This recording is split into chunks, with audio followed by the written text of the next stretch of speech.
unë mbroj këtë tezë, kjo është e sigurt që janë interesat më dha, që mund të jetë i përfshirë kryetari i bashkisë, që ndoshta mund të jenë përfshirë edhe të tjerë zyrtar të bashkisë. Po për mua kjo nuk është hiç tragjike, se tek e fundit ata kanë zgjedhur ta bëjnë këtë gjë edhe nuk mund të presësh më shumë se kaq nga njerëz që nuk arrin të ngrihen në nivelin e detyrës.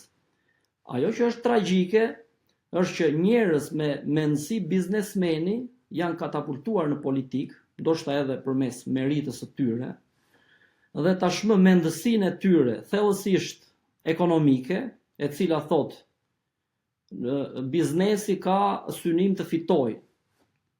Dhe ti në përpjekjen për të fituar legjitimohesh të bësh çdo gjë me qëllim që të fitosh. Kjo lloj mendësie për fat keq është katapultuar në politikën tonë. Edhe Pogradeci nuk bën përjashtim, sepse në gjykimin tim, nëse flasim për politikë, kjo jo në kushte ideale, në kushte thellësisht normale demokratike. Madje aty ku jeton ju kjo është më pak se normalja, jo normale, më pak se normalja.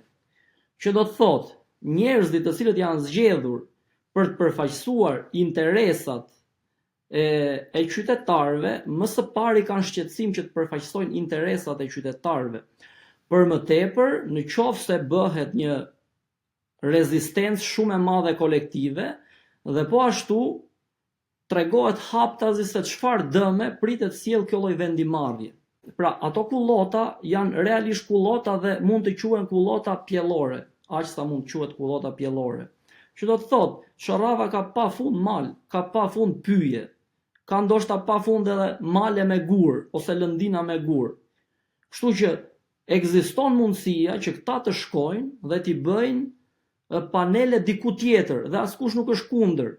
Pra që kjo të kuptohet, edhe këta zotrin të mos tregohen kaq të papërgjegjshëm, edhe ne të mos dukemi si irracional.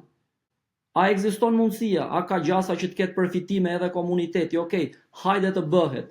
Po pse pikërisht këmbgulet aty ku statusi është kullot dhe aty ku praktikisht fermerët preken direkt. Për mendimin tim kjo është shumë e papërgjegjshme dhe është e pafalshme, sepse e kam thënë edhe herë tjetër, ne jemi komuniteti vogël dhe tek e fundit të gjithë duhet ta dinë se pas disa vitesh ne të gjithë do jetojmë sërish bashkë.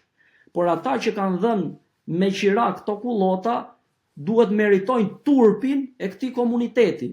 Për mendimin tim, edhe e kam bindje, duhet ta meritojnë sepse ne e njohim njëri tjetrin. Dhe kur e njohim njëri tjetrin, ti bësh dëm qëllimisht tjetrit, kjo është e papranueshme.